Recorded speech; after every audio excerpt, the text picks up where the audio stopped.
On Friday, we celebrated Earth Day, and we know that God has given us this planet to live our best lives. But are all of us living it? In the African American community, we see where there are tremendous amounts of inequality. And now there's a total movement of environmental justice. It's State of the Water. I'm your host, Dr. Eric Claville. Thank you for joining us for this month for our Commonwealth Conversations as we talk about environmental justice, the state of the air. We'll be back in just a moment.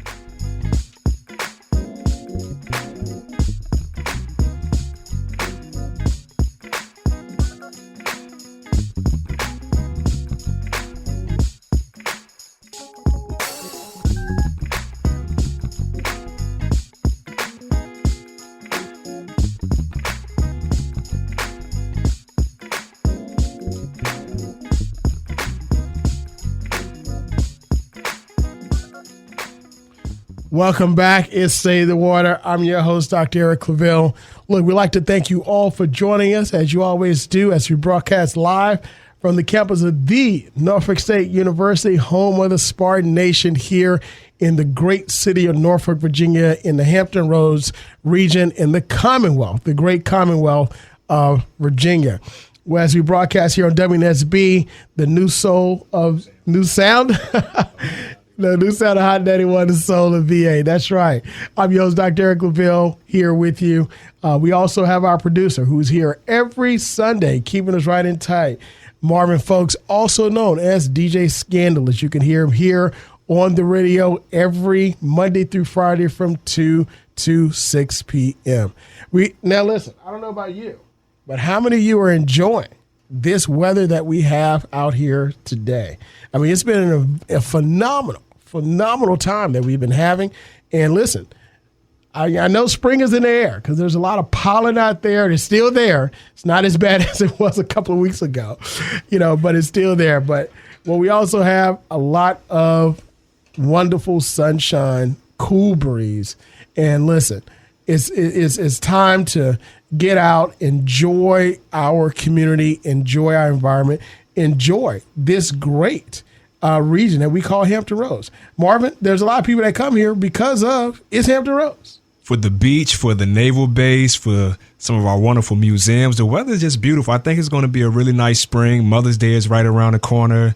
Then Memorial Day, then summertime. It's going to be phenomenal. You know what? You're exactly right. Mother's Day is coming right around the corner. As a matter of fact, I was driving in and I saw a sign that says, Mother's Day dinners, coming up. And I was like, oh, wow, it's Mother's Day. But again, if you have a phenomenal mother, if you have someone that raised you, that you call mom, grandma, auntie, whoever it is, celebrate her every day. Or did a good job raising your kids. Absolutely. Hey. Forget that. You cannot forget that. There is a lot of that going on. So, because listen, all of us got here, and we all didn't get here by ourselves. Somebody helped us. Somebody got us, gave us a hand up, and somebody helped us, showed us what to do, how to do it. And, that's because of our fathers and our mothers. And, speaking of, we're going to talk about a show today. It's State of the Air. We're talking about environmental justice. And one thing about environmental justice is that it affects all of us, in our communities. And one thing about environmental justice is that, when we talk about Earth Day, we just celebrated Earth Day on Friday. Earth Day, where we recognize this beautiful planet that God has given us, right? And in recognizing this beautiful planet that God has given us, we have to be good stewards of this earth, right? And many times we see where we're not good stewards of this earth.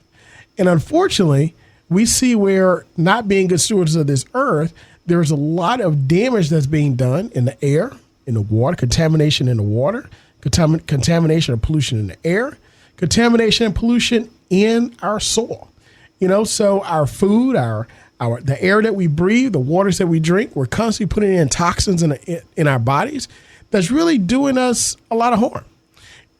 And unfortunately, what we do see, we see a lot of this disproportionately affecting Black and brown communities. Have you ever noticed? Yes. Hot 91, speaking of that, Dr. Claville, Hot 91, we were out at Lafayette Park a couple of weeks ago with help to keep Norfolk beautiful. And we helped to, we painted some trash cans and we helped cut down trees and, pick up the litter out there. And they were speaking on how litter gets into our soil and then gets into our sewage system and then gets into the water and then gets into the fish that we eat. Wow. It's funny you mentioned, I love seafood. I come from a seafood background, and you think about it, everything that you throw on the ground in the waterways, it's going to come right back to you in one form or the other, and it's funny that you do mention that because a lot of times we don't think about it. But, I was going to mention just before that is that, have you ever noticed when you drive around, traditional black communities that you see railroad tracks, that you see communities very close to pollution plants that produce pollution, that you're very close to areas of power plants, that you're very close to areas where there are landfills where the trash dump is located. Have you ever noticed that when you drive through various communities? Now that you say that, yes. So, the question becomes, why is that? Why do we experience that type of disparity in our communities? I'm going to talk a little bit about this study from Princeton University. It's called Racial Disparities in Climate Change. And what it shows is that in the United States, it's becoming increasingly diverse, but understanding the current crisis that impact people with different racial and ethnic backgrounds is imperative. So it mentions the climate change, how it disproportionately affects those who suffer from socioeconomic inequalities, including many people of color. Now, we know this, but this study just simply drives it home. It also shows us how, you look at challenges faced by communities of color and the steps that are taken to address those, but they're very, very few and far in between. Now, I'm going to talk about the United States. We're going to look at our community here in the community of Norfolk, but then I'm going to focus on the world because we're about to experience a climate refugee crisis across the world in just a moment. But let's just take a look and see what environmental racism is. So when we talk about, 2020, we talked about racism, right? Black Lives Matter movement really brought to the forefront the miseducation of America and the world on the atrocities suffered by black people. And it also showed how systemic racism affected and continues to affect the upward mobility of black people, people of color, and poor people as a whole. And one aspect that was left out of that, and don't get me wrong, there are many aspects of racism and inequality out there, but one aspect that was left out was environmental racism. And I thought it was appropriate that today we address that. And listen, there's a lot of racism out there, a lot of issues that we deal with. So this is not a jab at leaving out environmental racism, but we just got so much that we deal with, that this is just one additional layer on top of that. But environmental racism is something where, this is what we deal with on a daily basis, right? Because every day, every second of the day, we're either breathing in air and exhaling it, we're either eating food, okay, or we're actually living in a community that's being pumped with toxins all day, all long. So what is environmental racism? I'm going to get to that in just a moment. Environmental racism, according to this article by Princeton University, refers to the unequal access to a clean environment and basic resources based on race. Unequal access to a clean environment and basic environmental resources based on race. It shows where communities of color are disproportionately victimized by these environmental hazards and how we're far more likely really to live with heavy pollution. In other words, they also show where people of color, and I'm just going to say black people, are more likely to die from environmental causes And more than half of the people who live close to hazardous waste are people of color, and some activists are calling this environmental racism the new Jim Crow. Right. As it relates to communities of color that deal with inequitable living conditions. Wow. The new Jim Crow as it relates to this. That, my friend, is eye-opening. Because when you talk about people being more likely to die from these environmental causes, and then more people of color living in these hazardous areas, that deals with redlining, which is also an issue of racism as it relates to where people can live, housing discrimination, economic discrimination, and the like. But what brings to mind, scandalous, is where you take a look at it, right? And I come from an area that's called Cancer Alley. Well, not come from there, but I'm familiar with that area. And it's between Louisiana and Mississippi Dells. So you got petrochemical companies that dump, chemicals into the waterways that flow into the Mississippi, out into the Gulf of Mexico, which then, of course, continues on into the Atlantic Ocean and, of course, makes its way out to the Pacific and all other waterways, right? So what ends up happening is that now we have Black people who have higher incidences of cancer than any other group in that particular area. So individuals are dying of cancer in a highly alarming rate. Now, of course, I was just reading an article yesterday about Black men and prostate cancer, and we'll talk about that later. But Black men, of course, make sure you get checked, make sure you're doing everything that you need to do, because you're 5 times more likely to have prostate cancer and twice more likely in order to pass away from it, right? So, but what's affecting this? Now, when we take a look at what this is doing, this goes back, according to this article, to a belief that perpetuated by the institution of slavery when Africans were considered disposable because they were sent to work in conditions deemed too dangerous for white workers. And it's just not Blacks who were working in these conditions, but we look at, the Chinese immigrants at the time that were brought over to build the railroad tracks, how they were doing dangerous work, building the railroad track that went from, the East Coast to the West Coast.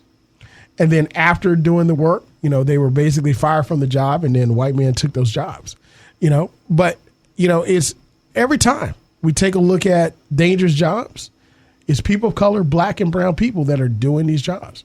Let's take a look at our agricultural sector.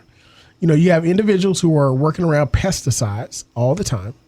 And these individuals are immigrants that are coming from what we call migrant workers from south of the border that are now, we're starting to see, these increases of cancer rates upon them, right? But again, what is happening? And why are individuals of color subjected to these issues, subjected to living in these areas? And I think that the article basically puts it on there. Now, it also goes into institutions that are well in place that pretty much treat the homes that Black people, this article refers to them as minority residents, are deemed to be valued less than wealthy and their predominantly white neighborhoods. So what tends to happen is that the burden of pollution and toxic waste and poison resources are not distributed equally across society, but they're simply dumped in these areas. That's alarming. That is absolutely alarming, to say the least. So what we're doing now, again, this is Save the Water. I'm your host, Dr. Eric Claville. We're talking about environmental justice, state of the air.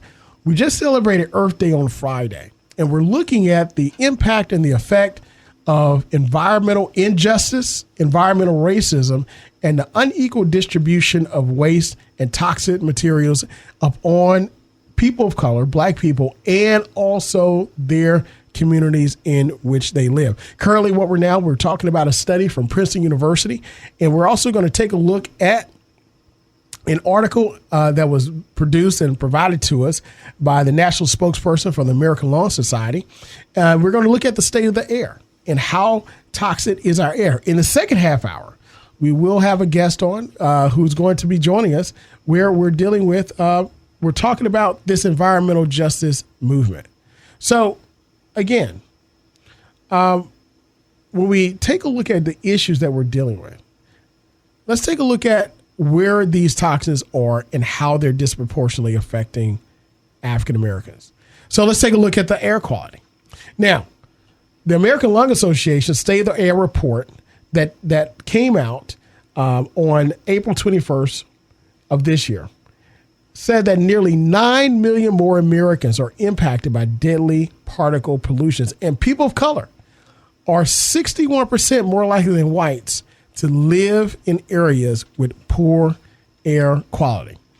Matter of fact, according to Arkansas, says the 2022 State of the Air report released by the American Lung Society finds that despite progress, an unacceptable number of Americans are still living in areas with poor air quality that could impact their health. And nearly 9 million more Americans are affected by deadly particle pollution than last year's report.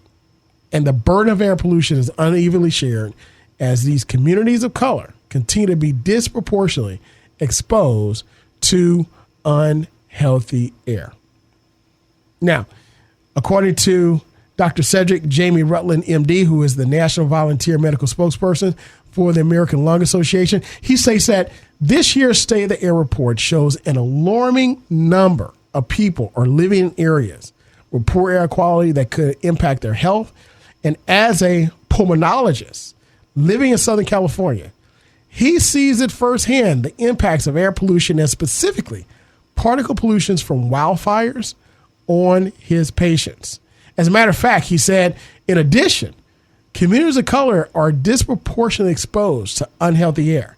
And it continues to say that the report found that people of color were 61% more likely than white people to live in a county with a failing grade for at least one pollutant, and 3.6 times as likely to live in a county with a failing grade for all three pollutants, which means more asthma that could be life-threatening to children and adults.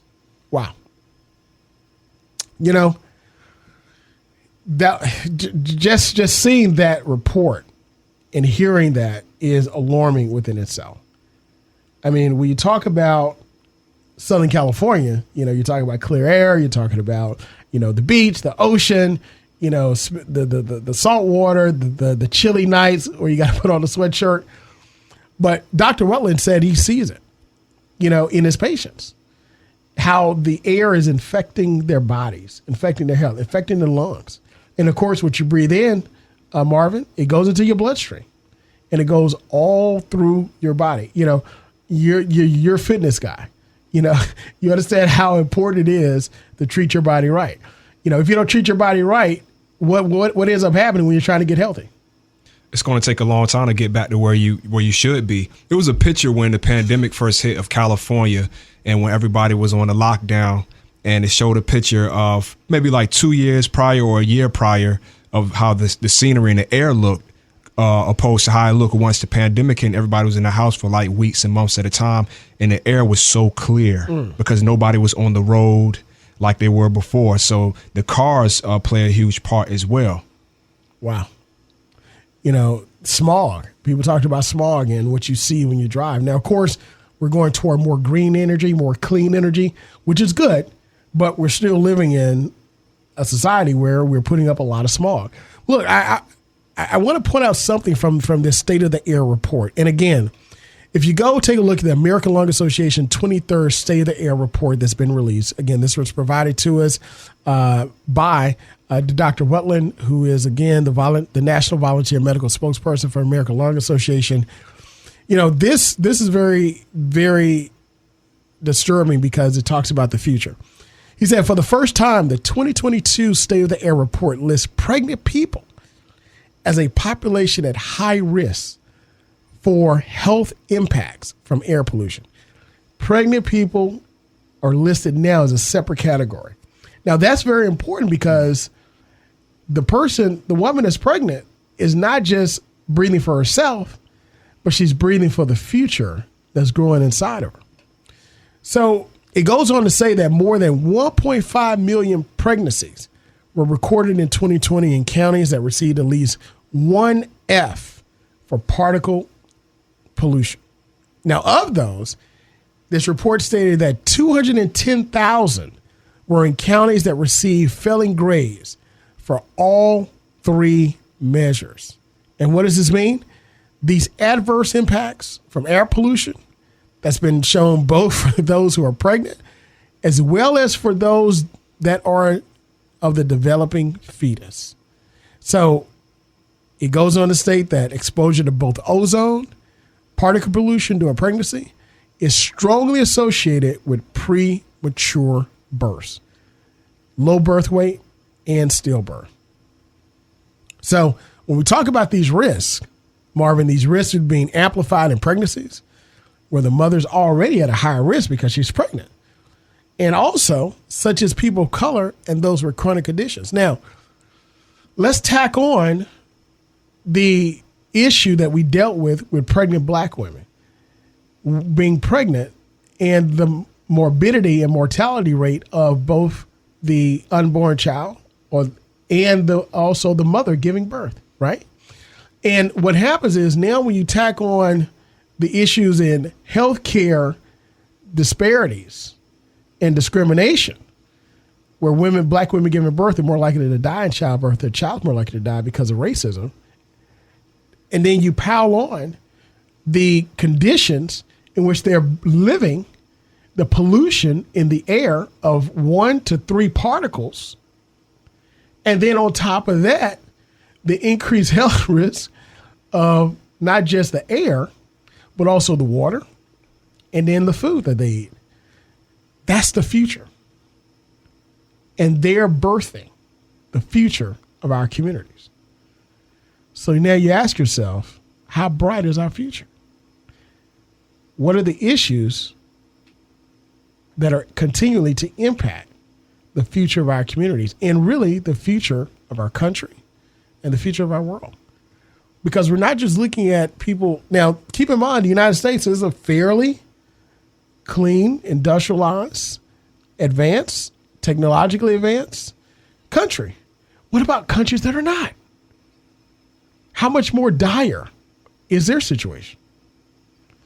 You know, it makes you scratch your head. The last part of this particular report I want to bring out, it says the additions of the 2020 data to the 2022 State of the Air report gives a first look at air quality trends during the COVID-19 pandemic.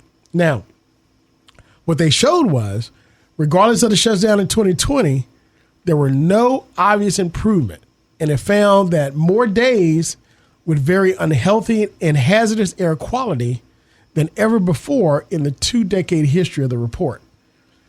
I think that's very significant because we all remember the moment they said all flights stop, all ships stop, everything just stopped.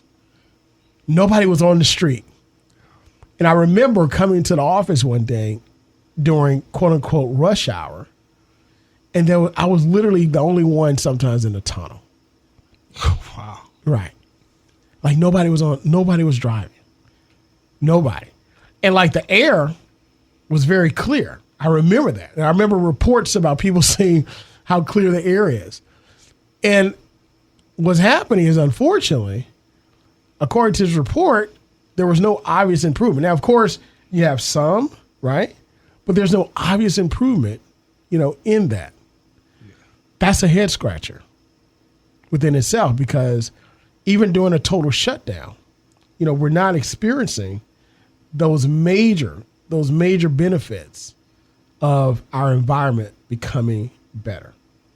Yeah, so, it didn't last long. No. It didn't last long. And the effects were so detrimental that it already was taking place in the people that were in these areas that,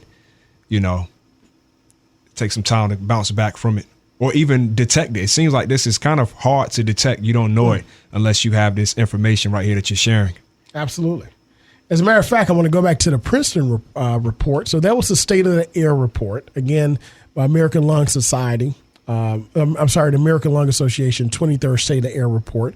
You could click on it, take a look, read it. I've just brought out some highlights that's been released in the media release here.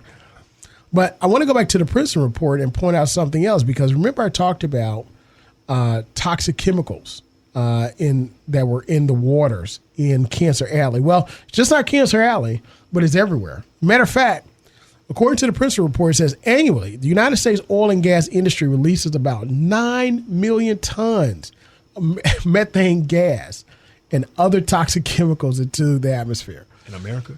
In the United States.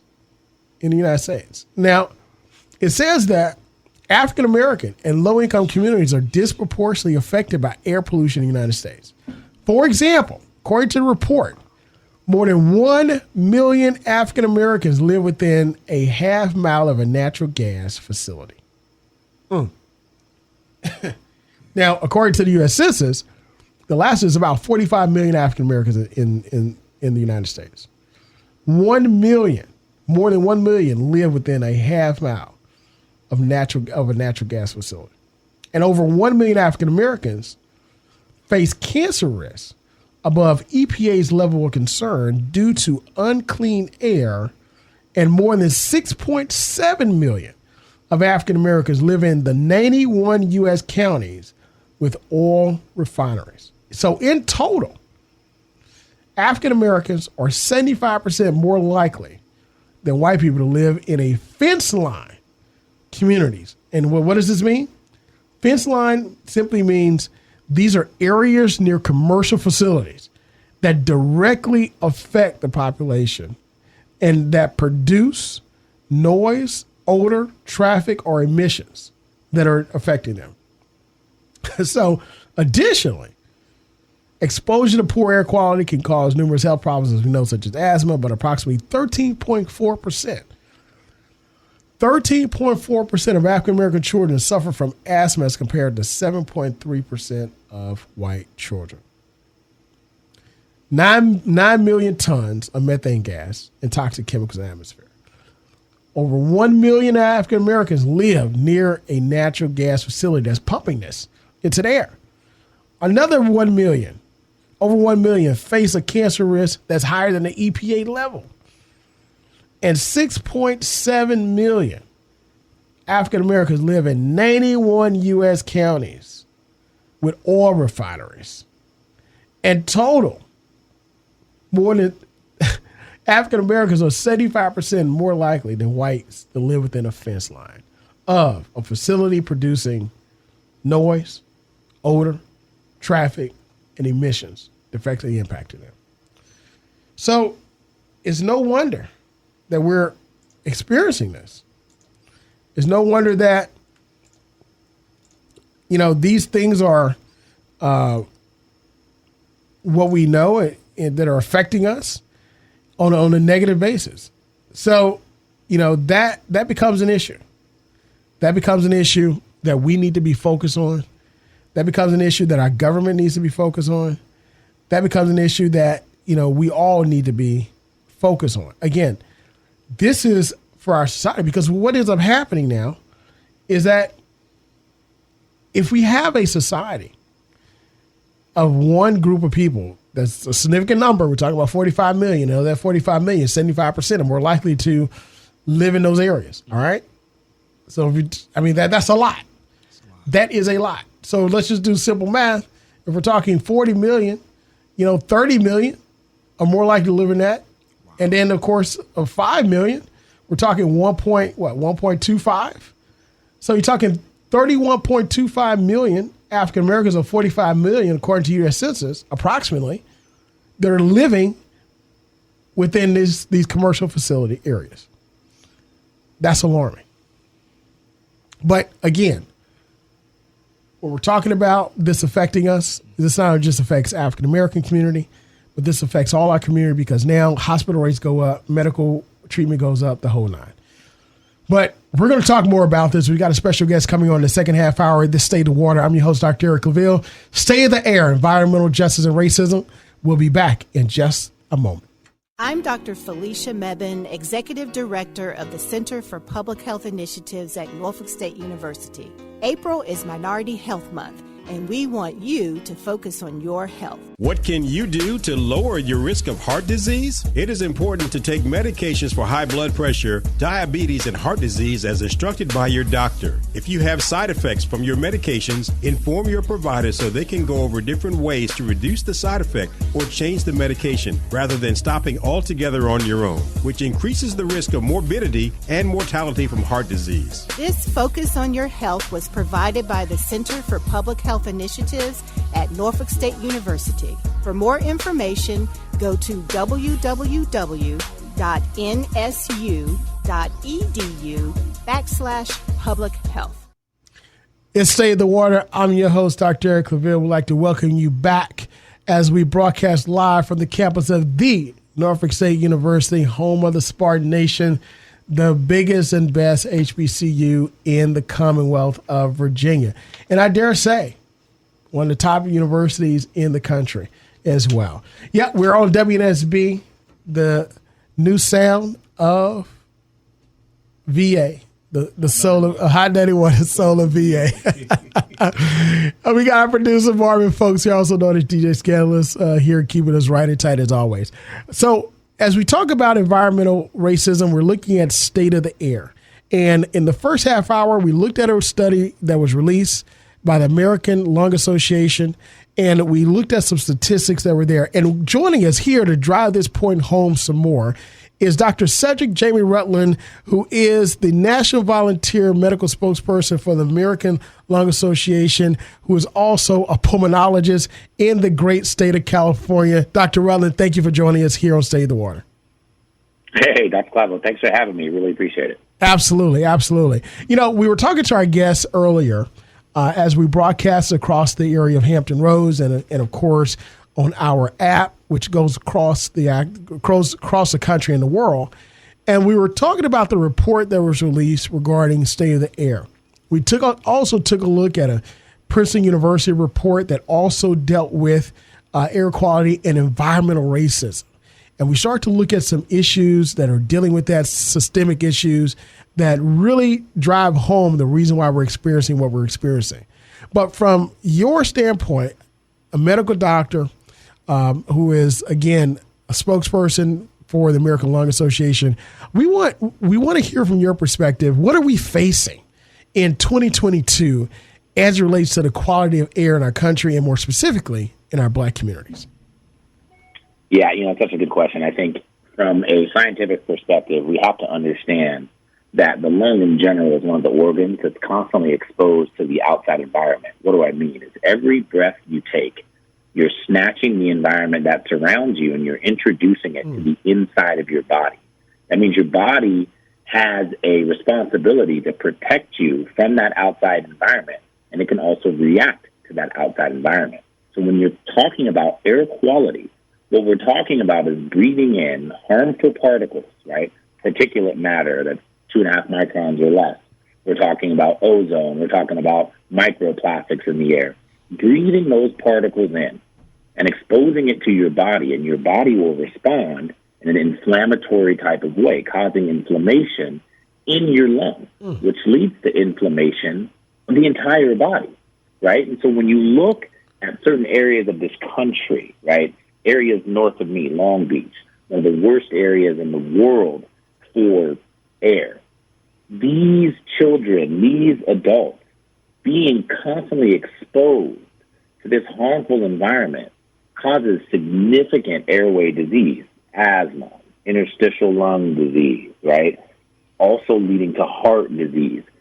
And when you particularly look at Black neighborhoods, or when you look at people of color are 61% more likely than white people to live in a county with a failing grade.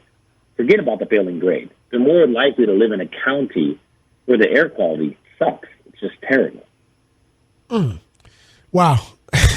Earlier we were talking about the report and where you are here in Southern California. And, when you think about California, you think about sunny skies, you think about the beaches, the ocean, and how, things are just great. But even in California, with the great weather that you have there, you're still seeing this air pollution have a negative impact. We talked about asthma. We know that asthma is one of those lung diseases, that's readily identifiable, with poor air quality. Mm-hmm. But in the report, it also mentions African American or people of color living in communities that are vulnerable to also impacting diabetes and heart disease. How in the world does air quality affect a person with diabetes or to develop diabetes or heart disease? God, I love this question. And the reason why I love this question is because one of the areas of expertise for me is this world of what we call cell communication. In other words, like I just mentioned, once your lung is exposed to these harmful particles and the inflammation begins in your lung is a huge organ in your body. Wow. All of those particles that are present, they basically lead to the activation of certain cells. These cells, these airway epithelial cells, are going to release molecules that we call cytokines and chemokines. Mm. These molecules are responsible for recruiting inflammatory cells to the area to protect you. When you look at heart disease and when you look at diabetes, and I'm talking looking under the microscope, what are they? They are inflammatory diseases. Heart disease is inflammation of the vessels that provide your heart with its nutrition. You get inflammation in those vessels, and then you start to get the laying down of plaque. When you look at diabetes, you get inflammation of the pancreas. So the pancreas doesn't release insulin like it's supposed to because it's inflamed. And when it doesn't release insulin, you start to develop diabetes. More than that, because of the constant inflammation that's in your body, some of your insulin receptors don't work as well. So that means that your body can't respond to insulin. That's type 2 diabetes. So you develop more diabetes. And so people have to understand that all of these cells in our body are talking to each other, just like we talk to our friends. If I want Paul to come over tomorrow night, I'm going to give him a call. If I want Peter to come kick it, I'm going to give him a call. Your body does the same thing. So your cells are constantly releasing these signals, calling over other cells, which can lead to inflammation, harm, and mortality. Wow. Of course, in our communities, African American communities, we deal a lot with just health disparities and also health care disparities. And, to tack on, the quality of air and to talk about how the environment affects it, it seems like it adds on just another weight that our communities are dealing with. I was talking earlier, Dr. Rutland, about how environmental racism, the reason why I was really interested in doing this show today is because to talk about it, 2020, 2021 was a reckoning of what we call the Black Lives Matter movement and injustices and so forth. But one aspect that was left out was environmental and how it affects us all. Why do you think that we are not paying attention to the environment that affects us on a daily basis? Quite frankly, I think the answer to that question is pretty easy. People just aren't educated on that aspect, right? People don't understand how these organs work. And so I do think that education is important. It's why I have a YouTube channel. It's why I have social media that's directed at lung education, because I want individuals, especially individuals that look like me, to understand how the body works. Not just the lungs, but also the heart, the kidney, the liver, and other organs. When you look at African Americans, there are certain diseases that are popular, right, in our culture, right?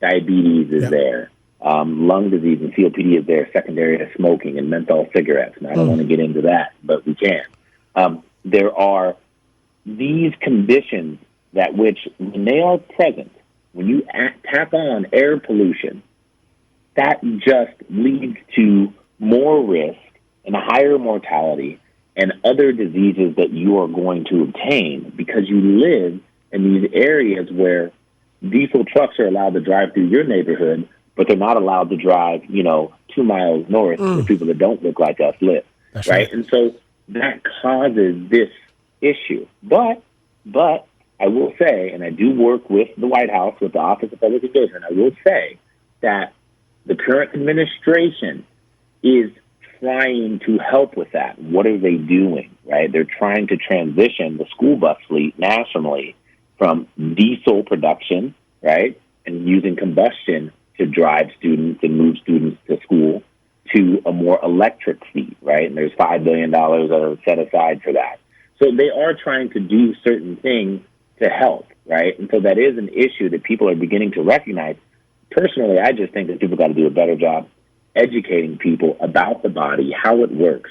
And you have to have people that know how to relate with the culture. And that's where I think a lot of people, a lot of friends of mine fit in. You know, I want to get into this report and kind of break it down by cities and take a look at what we're looking at from what's called the particle pollution, ozone pollution, and how it impacts us. But before we do that, you mentioned something that I want you to delve into for a few minutes, and that's the advertisement and the issues that we have with menthol cigarettes in our Black community and the impact on our lungs. So feel free. I definitely want you to deal with that right now. Yeah, I mean, you know, when you look at menthol cigarettes, and I just did a project with my older brother who works with the company that's trying to ban flavored tobacco in California. But when you look at menthol cigarettes, we know that 80% of African Americans who smoke menthols, right? And that's not by accident, right? So these companies do target African Americans, and you can see the ads in that area, in that community of which you see people smoking menthol cigarettes on a billboard, right? Or you see people smoking menthol cigarettes when you go into the grocery store to get your pack of cigarettes. So, again, in these communities, you might see a liquor store that sells cigarettes on every corner, right? Whereas if you go to, say, Beverly Hills, like, that's not there, right? So they are targeting us. And a lot of people are smoking. But remember that because African Americans, you know, we work a lot in those 9-to-5 service industry type of jobs, right? When a physician's office is open, 9 to 5, right? We might be off on the weekend, maybe, if we don't have a second job. But are physician offices open on the weekend? No, not necessarily. So we need to fund programs that allow physician offices to stay open later, right? Or allow physician offices to be open over the weekend and provide medical insurance that's acceptable in these communities to allow people to be exposed to individuals that can educate them on why smoking is bad, you know, how certain organs work, so that way they can get the appropriate care. And so, again, you know, smoking is bad for you. Vaping is bad for you. I don't think you should do either. Yes, I'm a lung doctor. Yes, I have an agenda, and my agenda is to keep your lungs clean. Right. So, yeah.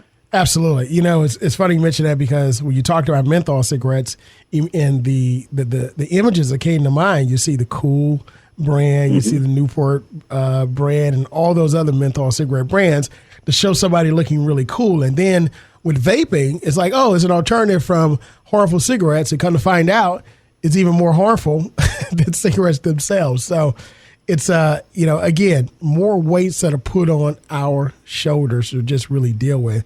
And like you said, Dr. Rutland, it's about education, which is what this show is about. It's Stay the Water. I'm your host, Dr. Eric Claville. You're joining us here for our discussion in our Coming Up series to talk about the state of the air. We just celebrated Earth Day, and with us we have Dr. Rutland, who is the national spokesperson for the American Lung Association, and we're looking at the 23rd State of the Air report and the impact of environmental racism on our community. I want to delve into this report to take a look at the cities. Now, it breaks it down with the best cities for quality of air and the worst. And it talks about particle pollution and fine particle pollution, short-term and long-term. And then it talks about the best cities or cleanest cities.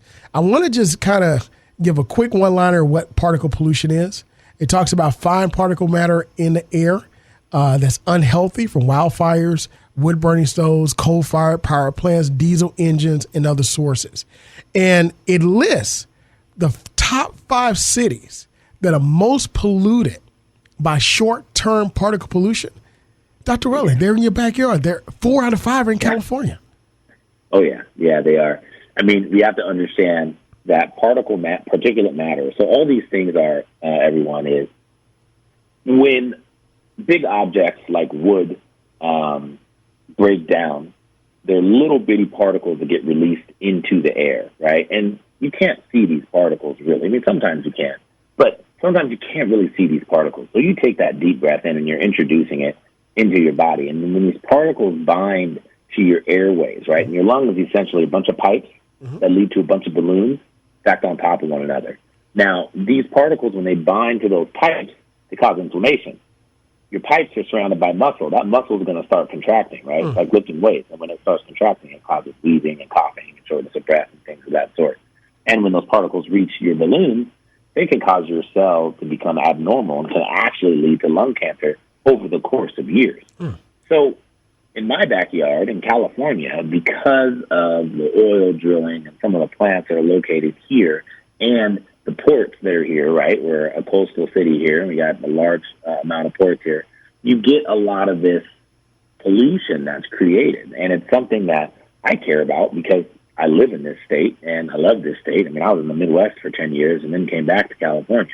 So, again, you can see that there's a significant amount of this particulate matter pollution. Now, there's this new term that we call short-term particle pollution. And what that means is the lung report has two grades. So one is for the annual year-round average, and the other is for particular spikes, daily spikes that take place. And so for short-term, the daily spikes, they're prevalent in Fresno, Bakersfield, San Jose, Redding, right? Places that I frequent a lot. And year-round, it's almost the same places, except when you look at year-round particle pollution, all of the cities are in California. Los Angeles, Long Beach, San Jose, San Francisco, Oakland, Visalia, Fresno, Madera, Hanford, Bakersfield. Here's the kicker. When you look at areas of severe COVID-19, it's also in the same areas where you have the most polluted cities. Wow. What that means is the inflammation that's being caused by the pollution is further worsened by the presence of SARS-CoV-2 in the lung. So more people are getting sick. More people are severely sick in those counties. Wow. You know,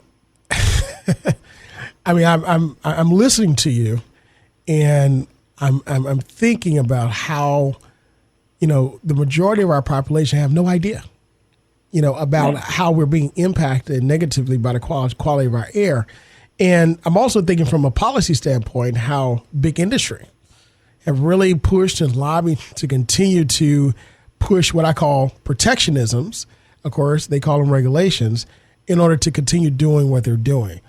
What are you seeing as far as the impact of more and more plants, more and more construction of dangerous pollutions in the air in California? Are they really driving the negative impact of this, or are they having a neutral impact on the health of that community? Yeah, so California, and again, I do a lot of work in this space for, you know, California. And when you look at California, California is starting to implement some of the strategies that will be reflected across the United States as we move forward. So what are we doing? So California is moving to, by the year 2035, every new vehicle sold has to be an electric vehicle. Not only that, but Uber and Lyft, and I think this is before that. I don't know if it's by 2032 or even before. Yeah, I think it's 2030. 2030. Yeah. They have to be fully electric. Every single person that works for Uber or Lyft has to be an electric vehicle as well. Wow. Then we're also tightening up those restrictions in terms of how much pollution these plants are allowed to release. Now, there are certain things that happen where, you know, other plants may be able to buy some of the pollution from plants that don't pollute as much and things like that. We're trying to regulate how much that can be done. But I think that overall, again, we're trying to transition from a society that was heavily based on combustion to a society that's based on electricity. That's going to take some time. As a gentleman who just got an electric car like a month and a half ago, right? And I don't have a Tesla, I have an Audi electric car. You have to have charging stations, and California is trying to make 1 million more charging stations and have them in areas where they're needed. So I do think that we're moving towards that, and I think that it's a positive impact. But again, I think that the people you have to target and educate are not just the policymakers. You have to educate the community. And to be honest with you, community education is terrible. It's just not good enough. We have to be better at that. And that's one of the reasons I partner with the American Lung Association. Wow. There's another area of pollution that the report points out. And we talked about the particle pollution, but it's also ozone pollution. Now, I remember like back in the 80s, really the early 90s, that's when the ozone started to kind of get a lot of attention because speaking of California, we talked about, rush hour traffic and cars bumper to bumper, and you saw this exhaust going in the air. They call it smog. It's like, this is the worst place to live because of to breathe and so forth because of that. Tell us what ozone pollution, what it actually does to the lungs. Because again, I'm looking at the studies and the top 5 ozone polluted cities, 4 of the 5, California. I know. Just making my state look terrible. We still love it though. Yeah. Ozone is O3, right? So 3 molecules of oxygen that are bound together. When you breathe in ozone also causes inflammation in the airway. And not only leads to the production of mucus, which is going to obstruct your airway, but it also leads to the recruitment of white blood cells into the airways, causing inflammation and also obstruction. Because of greenhouse gases that are emitted, that are affecting the breakdown of this ozone layer, leading to more ozone in our environment, you get a lot of ozone pollution, and it causes a lot of harm. And so we want to do things that prevent the breakdown of the ozone layer, and you also want to do things that are going to reduce the release of this O3 into the air.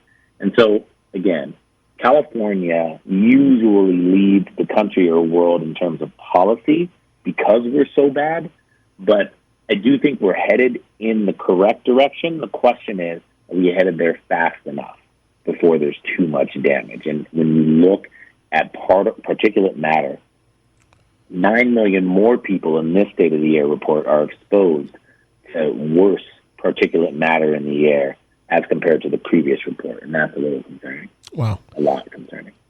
I want to give a highlight to this report because it lists the top 10 cleanest cities. That basically shows that a city must experience no high ozone or particle pollution days and rank among the top 25 cities with the lowest round of particle pollution levels. And in that report, the top 10 in alphabetical order, Virginia has 3. Charlottesville in alphabetical order, Roanoke, and Virginia Beach, Norfolk, Virginia, where we're broadcasting live, is one of the top cleanest cities in the country as it relates to this. I don't know if you looked at it, but what are these cities doing that California's not doing? I was talking to some of my people at ALA, and I was talking about this particular situation because I was like, why is this? And so there's a couple of things that I thought about. I don't know if this is true. I don't know if it's like, we have such outstanding policy. I don't think that that's it. I think that maybe less people are driving. You're coastal, but so is California for that matter. And so perhaps the ports aren't as active. Perhaps less people are driving and things are closer together. When I go to the East Coast, I notice that things are closer together. People are walking, people are taking public transportation. Absolutely. So perhaps that's contributing to that. But I don't know. I'm not a guy that comes up with things. Like, I'll say I don't know. I don't mind saying it at all. So I can't say that I know for sure. And I don't know if anybody knows for sure. But I do think it's important to be able to come out with that data and understand why that is. Absolutely. Well, listen, maybe that's part of the report for the 24th State of the Air. Yeah. Because I think Hampton Roads, where we'll be in that report again for the things that we are doing. And lastly, before you go, can you talk about how the report draws a parallel with the impact of climate change and the degrading air quality in the U.S., because of the rising temperatures associated with it. But we know it's just not going to be the U.S., but really across the world with climate refugees that are being predicted, with drying up water wells in countries close to the equator and things of that nature. How is climate change affecting this, and what can we do moving forward? So there's really 2 points. When you look at ozone pollution, because ozone pollution is more likely to form in warmer weather, climate change is going to make it harder to continue cleaning up this widespread pollutant because the world's actually getting a little bit hotter, right? So that's one. And the second point is, as it pertains to particulate pollution and wildfires, climate change increases the heat and drought, leading to greater risk of wildfires, right? I have them all over the place in my neck of the woods. I had a wildfire. I was evacuated twice from my home last year because of wildfires. Wow. So microscopic particles found in wildfire smoke cause a range of symptoms, from coughing and asthma flare-ups to heart attacks and premature death, especially for individuals that have heart and lung diseases. So it's not just people who live in wildfire-prone regions who are at risk. Wildfires blow smoke like hundreds and hundreds of miles away. So there's lots of individuals that are affected. But really about climate change, it's about the warmer weather that leads to this risk. Wow. So looks like we got our work cut out for us. Dr. Rutland, listen, we're excited to have you on the show. We're excited about this report and also the great work that you're doing. You know, Earth Day comes around every year, and we're going to be here, so we're definitely going to have you back. Again, thank you for joining us, and continue to keep up the great work. All right, thank you so much. Thanks for having me. You guys have a great day. Absolutely. So, Marvin, again, alarming statistics, but once again, there's a lot that we could do moving forward to ensure that we are living in a community that's equitable, not just for economic, social, educational, upper mobility, but also for environmental health. Because like Dr. Rutland stated, it affects all of us. I had no idea that the quality of air affected heart disease and also diabetes. So that's an eye-opener to me. And that's what public policy is for, to push the narrative, to push the change in the policy, to ensure that people of color, Black people, the unborn, have an opportunity to really live their best lives and their best potential moving forward. So, phenomenal show. What do you think? He gave us some great information, a lot of stuff that I did not know. And I like how he broke it down in layman's terms so you could understand what he was saying as far as like the ozone is O3. So that's, pretty much 3 layers of oxygen combined together. And I enjoyed that. I like that. Yeah, definitely chemistry in the works and so forth. So I know my wife would be happy about that. But, so before we end the show, I want to take a moment of personal privilege to talk about something that I did this weekend. I had to do something. The hardest thing I had to do this weekend, I was able to do it. God gave me the strength to do it. And that was the ability to, along with my siblings, to bury our father. Our father, Wilford Claville Jr., died almost 81 years old on April 6th of this year. And we went back home to bury him and have the funeral service and funeralize him. My father was my greatest example, our greatest example of what a man is, of what a father is, of what a husband is, of what someone who is dedicated to a community, but even more importantly, dedicated to their faith in God. He served in the Church of God in Christ as an elder and as a deacon, head of trustee board for over half a century, after he gave his life to God. And one thing that we saw every day was our father get on his knees every morning, every night, get up before everybody in the house, go to work, make sure that we had preached education, always had his children with him, always had his family with him, stood on principles, and ensured that we knew what was right and wrong. He also was an entrepreneur. We owned a family business, a family daycare, early learning child center for 21 years in the community. He was just not our father, but he was daddy to everybody in the community and many people that didn't have a father. Marvin, we hear a lot of stories about broken families. We hear a lot of stories about fathers not being there. We hear a lot of stories about people not knowing their father. Well, that was never my story. That was never the story of my sisters, or Andre, Garlene, Jeanette, Janelle, June Marie, who are our twins in the family, my brother Wilford, and our deceased brother Frederick. That was never our story. Our story was a father dedicated to us, a father dedicated to our mother, Betty, who passed to preceding him in death, and also our second mother, who were married for 30 years, Margaret.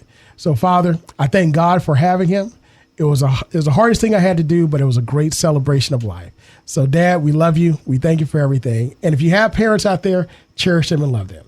This is State of the Water. I'm Dr. Eric Claville. We'll see you next week.